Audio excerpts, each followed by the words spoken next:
ورحمۃ اللہ وبرکاتہ۔ استقبال ہے آپ کا ہمارے YouTube channel H I Media پر۔ میں ہوں آپ کے ساتھ آپ کا میزبان محمد مستفیض کاشفی۔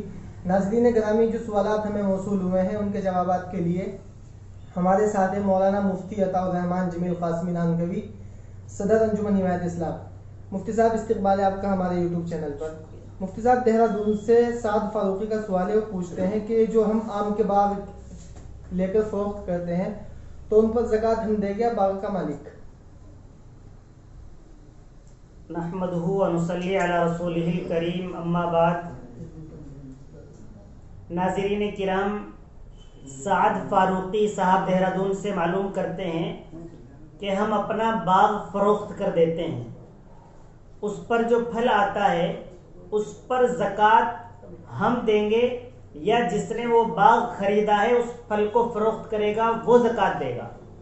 تو سعد بھائی، اگر آپ آم کو پکنے کے بعد بیچتے ہیں تو پھر تو زکوٰۃ آپ دیں گے، لیکن اگر آپ آم کو پکنے سے پہلے فروخت کر دیتے ہیں تو پھر زکوٰۃ ٹھیکیدار دے گا۔ کلالٹی سے قاضی محمد ساجد پوچھتے ہیں 4 رکعت والی فرض نماز میں اگر سورت ملا دی تو نماز ہو جائے گی یا نہیں؟ 4 رکعت والی نماز کی اخیر 2 رکعت میں سورہ فاتحہ پڑھی جاتی ہے، یہ مسنون ہے۔ اگر کوئی سورت ملا دیتا ہے تو یہ سنت کے خلاف ہو جاتا ہے، البتہ نماز ہو جاتی ہے۔ قاضی ساجد صاحب کا ایک اور سوال ہے، وہ پوچھتے ہیں کیا بیوی کی بہن یعنی سالی سے نکاح جائز ہے؟ بیوی کی بہن یعنی سالی سے نکاح حرام ہے بیوی کی موجودگی میں۔ اگر بیوی کو طلاق دے دیتے ہیں یا انتقال ہو جاتا ہے تو اس کی بہن سے نکاح جائز ہو جاتا ہے۔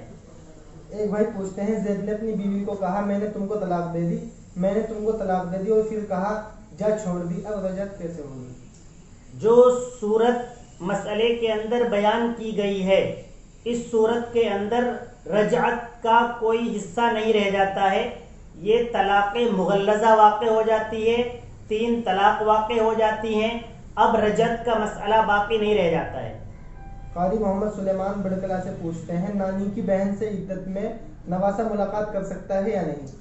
نانی کی بہن سے عدت کے اندر نواسہ ملاقات کر سکتا ہے، کوئی حرج نہیں ہے۔ ڈاکٹر مہتاب عالم نجیب آباد سے پوچھتے ہیں سود کے مصارف کیا ہیں؟ ڈاکٹر مہتاب عالم نجیب آباد سے سود کہاں پر خرچ کر سکتے ہیں؟ جو بینک سے ہمیں سود ملتا ہے، بیاج کے پیسے ملتے ہیں، اس کے مصارف کے تعلق سے یہ ہے کہ اسے اپنی ذات پر خرچ کرنا تو قطعی طور پر جائز نہیں ہے۔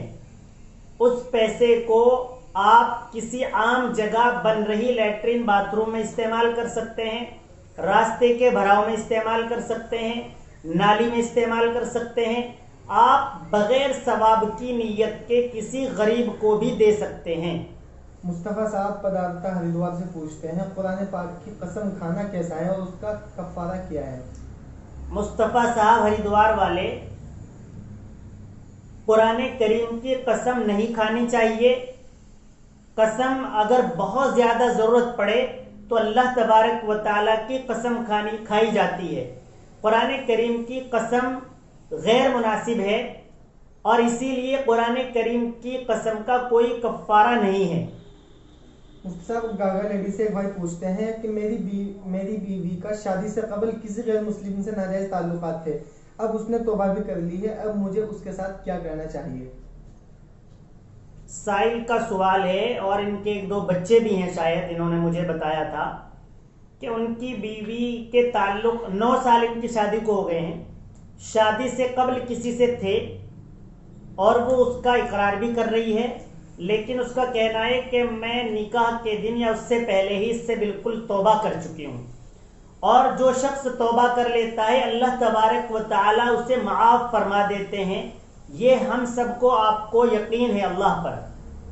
اب آپ اگر مناسب سمجھتے ہیں اور اس نے معافی چاہ بھی لی ہے اللہ سے اور آپ کے ساتھ 9 سال سے رہ رہی ہے تو آپ بھی اسے معاف کر کے اس کے ساتھ رہنا چاہیے۔ البتہ اگر ایسا کوئی اور دوسرا شخص ہو اور وہ اپنی بیوی کے ساتھ نہ رہنا چاہے تو اسے اختیار ہے۔